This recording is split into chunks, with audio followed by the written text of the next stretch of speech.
నీ గది తలుపులు మూసెయ్యి, ఏకాంత ప్రార్థన చెయ్యి. యథార్థంగా నీ హృదయంలో ఉన్నదేదో అదంతా ఆయన ఎదుట కుమ్మరించు.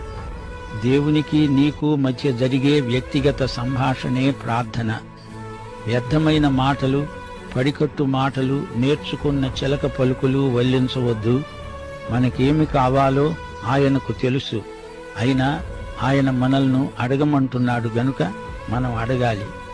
ఎలా అడుగుతున్నామో అది ఆయన గమనిస్తున్నాడు. ప్రభు ఇప్పుడు ఒక మాదిరి ప్రార్థనను మనకు ఉపదేశిస్తున్నాడు. ఇది ప్రార్థన శాంపుల్. ప్రతి విశ్వాసి ఈ పద్ధతిలో ప్రార్థించాలని ప్రభు అభీష్టం. ఆకలిగా ఉన్నప్పుడు ఆహారము దయచెయ్యి అని అడగవచ్చు.